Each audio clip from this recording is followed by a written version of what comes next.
Bom, então, aqui a gente tem um protótipo de alavanca de Arquimedes. Essa tábua mede 1,90 m e a gente fez 4 marcações nela.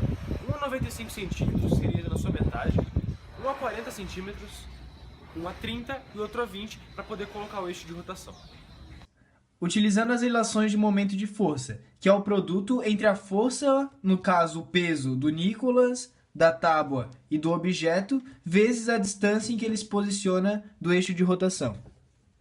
Para manter esse sistema em equilíbrio, a soma dos momentos de força tem que ser igual de ambos os lados. Ou seja, o peso do Nicolas vezes a distância em que ele se posiciona do eixo de rotação tem que ser igual à soma do produto do peso do objeto vezes a distância em que ele se posiciona do eixo de rotação, mais o produto do peso da tábua vezes a distância em que ele está posicionado do eixo de rotação.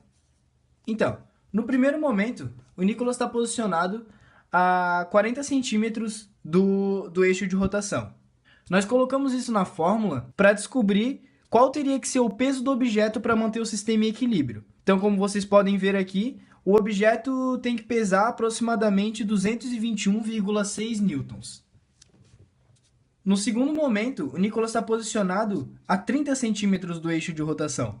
Então, como vocês podem ver aqui, o peso que o objeto teria que ter é de 151,8 newtons, como aparece aqui.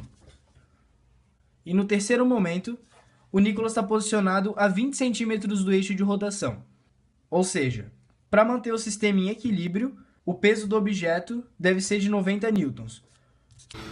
Então, o objetivo do trabalho é levantar um Nicolas que pesa 90 kg utilizando essa gangorra. O ponto de apoio vai estar na metade da gangorra, ou seja, a mesma distância de ambos os lados. A força aplicada pelo Nicolas daquele lado vai ter que ser a mesma aplicada desse lado para manter o sistema em equilíbrio. Agora o Nicolas vai estar a uma distância de 40 centímetros do polo. A força que eu vou ter que aplicar desse lado aqui vai ter que ser de 229 newtons, que é uma força bem menor do que a de antes. Consigo levantar ele com o pé. Agora o eixo de rotação está posicionado a uma distância de 30 centímetros do polo.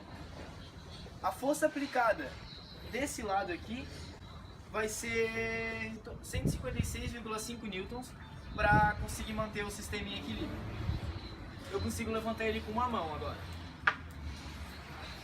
Agora que o eixo de rotação está a 20 centímetros do polo, eu consigo levantar o Nicolas com uma força de 92,3 newtons, que é quase 10% da força utilizada para levantar ele no primeiro momento que eu consigo levantar ele com o dedo.